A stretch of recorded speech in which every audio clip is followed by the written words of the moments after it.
Assalamualaikum, selamat datang di Najma Absin Channel. Di sini kalian bisa menikmati novel-novel yang aku tulis secara gratis. Sebelum kalian lanjut menikmati novel aku, jangan lupa klik tombol like dan juga subscribe biar kalian dapat notifikasi. Nah, komen juga di setiap cerita biar seru dan share ke teman-teman kalian sebanyak-banyaknya ya. Terima kasih, selamat menikmati. Dinikahi dosen, part 58. Amel menyeka air mata yang tumpah ruah tanpa diminta. Penjelasan Alvin terdengar begitu menyakitkan di telinganya. Namun ia tak serta-merta percaya begitu saja. Dan kamu, masih mau sama bajingan itu? Tanya Alvin dengan suara geram. Ia ikut berdiri saat Amel dengan tidak sopannya berbalik dan ingin pergi dari sana. Mel, dengerin saya. Kamu nanti bakal nyesal kalau kamu masih berusaha nyangkal. Mumpung semuanya belum terlambat, jelas Alvin. Tangannya mencekal bahu Amel seketika Amel menepis kasar tangan itu. Jangan berani-berani sentuh saya. Kita bukan mahram dan selamanya nggak bakal jadi mahram. Bukankah saya sudah memohon dari awal? Biarkan saya bahagia dengan pilihan saya. Nama Bapak tidak terukir sedikit pun di hati saya. Kalau pernyataan tadi memanglah fakta, maka saya tetap tidak akan kembali dan membuka hati untuk pria egois seperti Bapak.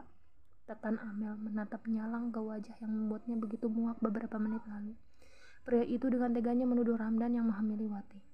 Terserah siapapun yang menghamili Wati, aku tetap akan percaya kepada Ramdan sampai dia mengatakannya sendiri dengan mulutnya. Dia pria yang tidak bisa berbohong dan bersilat lidah. Tidak seperti Anda, Pak. Saya permisi.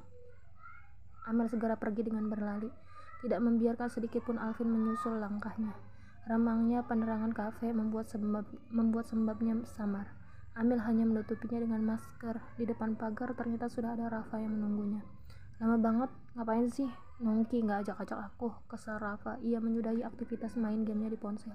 Iya, tadi ngobrol dulu. Sudah, ayo pulang, ucap Amel yang langsung duduk di motor. Ngebut, Fa, ucap Amel lagi. Ia menoleh ke belakang, sepertinya Alvin tidak mengikutinya. Sesampainya di depan rumah, Amel langsung berlari tanpa mempedulikan Rafa yang dengan suara lantang memanggil namanya. Kak, batagormu. Amel membanting dirinya sendiri di kasur, menelungkupkan wajah di bantal, menangis sesegukan. Kak, batagormu ini loh, teriak Rafa sambil menggedor-gedor pintu. Taruh di meja, nanti aku makan, teriak Amel walau dengan suara yang serak. Kamu kenapa sih? Masuk ya, pinta Rafa. Jangan, kakak ada kerjaan mendadak, sana pergi, saut Amel. Setelah tidak terdengar suara adiknya, ia kembali menangis, menumpahkan segala sakit yang ia rasakan. Aku tidak menghamili Wati. Sebenarnya foto yang kamu lihat adalah editan dan pria sebenarnya yang ada di dalam foto adalah calon suamimu. Perkataan Alvin kembali terngiang di telinga Amel. Dia memukulkan tangannya ke bantal. Kurang ajar Alvin, teganya dia menuduh Kak Ramdan, lirih Amel.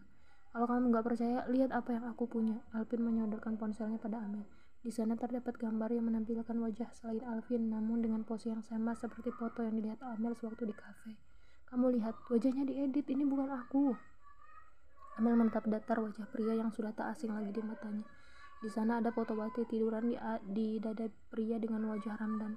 Terus aku harus percaya gitu kalau ini tanpa editan? Tanya Amel sinis. Ia tidak mau mentermakan omongan Alvin. Astaga, aku harus jelaskan bagaimana lagi, Mel. Oke. Aku padahal gak tega untuk menunjukkan video ini, tapi ini real. Fakta, ada Ramdan yang jelas-jelas dibopong ke hotel oleh Wati. Jelas Alvin dengan nada frustasi. Mel, buka matamu. Sealim apapun seseorang, dia pasti bisa berbuat salah. Sesoleh apapun, dia bisa saja berzina.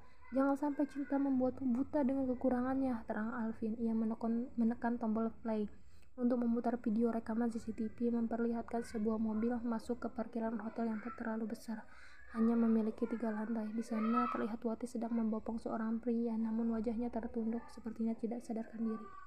Amel mendorong ponsel Alvin. Aku nggak akan percaya. Silakan bikin bukti apapun. Aku akan mempercayai calon suamiku dan untuk apa kamu repot-repot membuat bukti murahan ini agar aku benci sama Kak Ramdan? Tanya Amel. Ia tertawa renyah, meremehkan tepatnya. Nggak akan. Usaha Anda sia-sia, cibir Amel. Baik, lihat aja siapa nanti yang akan menyesal. Kalau kamu sampai disakiti olehnya, jangan pernah berharap ada lelaki tulus dan baik yang akan menerima kamu. Ramdan hanya ingin menjadikan kamu seperti wanita-wanita yang pernah ia tiduri.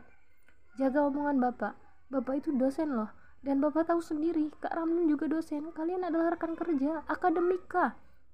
Harusnya kalian sudah sangat memahami nilai-nilai moral dan susila dengan baik. Jadi, Saya mohon, jangan mengorbankan attitude yang Bapak miliki hanya untuk memprovokasi dan membuat berita hoax. Jelas Amel. Ia berdiri hendak pergi, tidak tahan untuk terus mendengar omongan pedas dari Alvin. Jangan jadi wanita murahan, Mel. Aku sangat menghargai kamu, ucap Alvin dalam duduknya. Amel seketika menatap nyalang, tidak terima dirinya dianggap wanita murahan. Apa tadi? Murahan? Oh, Amel menyeka air matanya yang berlinang. Iya, aku baru ingat. Dari awal, kamu memang menganggap aku murahan. Iya, hampir aja aku lupa peristiwa malam itu. Bahkan karena kamu murahan, kamu hampir saja melecehkanku, dan terakhir kali saat di tokoku, kamu juga melecehkanku. Jadi begitu ya? Maaf, terserah Anda mau mempersepsikan saya dengan wanita bagaimana, tapi yang jelas wanita yang Anda anggap murahan ini setidaknya tidak mengemis cinta seperti kekasih Anda yang tidak tahu muka, kandas Amel di akhir kalimatnya.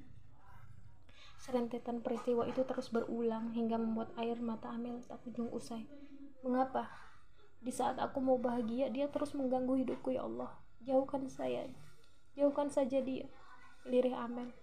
Ia merasa menyesal karena mau saja diajak ketemuan. Ia tidak memungkiri juga bahwa rekaman CCTV yang ia lihat membuat rasa khawatir itu ada.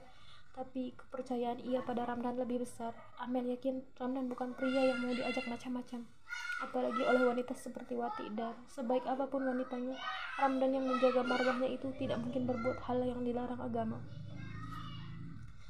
Satu hari berlalu setelah pertemuannya dengan Alvin membuat Amel kurang fokus untuk menata dirinya di hari yang sakral ini. Tiara yang menyadari gelagat Amel tentu penasaran dengan apa yang terjadi dengan sahabatnya itu. Kenapa kamu malah murung, Mel? Tanya Tiara. Amel mendongak. Ia sebelumnya hanya menatap pantulan dirinya di cermin, padahal sudah menawan karena wajahnya kini telah dirias MUA dengan baik, tapi ternyata buramnya masih terlihat. Aku cuma gugup, Bra. Walau ini pernikahan kedua, tetap aja aku ngerasa nervous, balas Amel tidak berbohong sebenarnya. Karena ia sendiri memang merasa gugup. Hanya tinggal 15 menit lagi ia akan mendengar ijab kabul dari lisan seorang Ramdan. Kirain kenapa, menstruasi atau apa? Soalnya kamu kelihatan gak nyaman, ucap Tiara sambil membetulkan letak mahkota yang terpajang rapi di atas kerudung Amel. Aku gak lagi PMS, cuma gugup dan ngerasa gak nyangka aja bisa nikah sama orang yang selama ini aku kagumi. Keajaiban banget, jelas Amel dengan senyum yang mengembang di pipi. Tiara memeluk Amel dari belakang.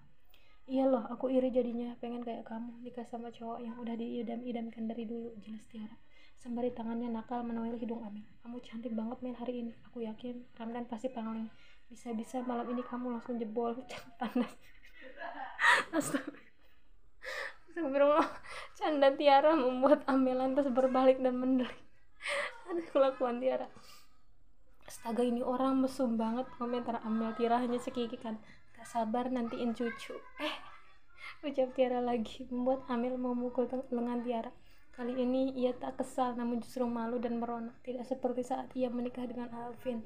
Sewaktu digoda Tiara, ia pasti merasa kesal. Baiklah, acara ijab kabul akan segera dimulai. Mempelai pria sudah siapkah? Suara penghulu terdengar sampai kamar Amel, membuat dadanya semakin berdesir. Ia benar-benar menantikan momen ini. Saya terima nikahnya Amelia binti Haris dengan mas kawin tersebut dibayar tunai. Suara Ramdan yang berat terdengar menggema di seantero kamar Amel. Tangannya refleks menengadah, mengucap syukur kepada Yang Maha Kuasa atas segala anugerah dan nikmat yang dilimpahkan kepada hidup seorang Amelia. Penantiannya untuk kehidupan tanpa sandiwara akhirnya berakhir bahagia. Setelah ini tidak ada yang namanya berpura-pura mesra, berpura-pura wajah manis, padahal hati sebaliknya tidak akan ada lagi.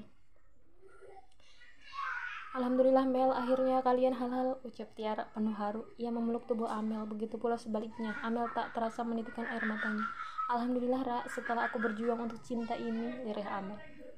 Hei, pengantin, nanti dulu nangisnya. Nanti luntur, ayo siap-siap, aku panggil bridesmaid yang lain dulu, biar bisa antar kamu ke tempat Ramdan, terang Tiara dengan senyuman. Ia berjalan meninggalkan Amel di kamar yang kini kembali merapikan make upnya.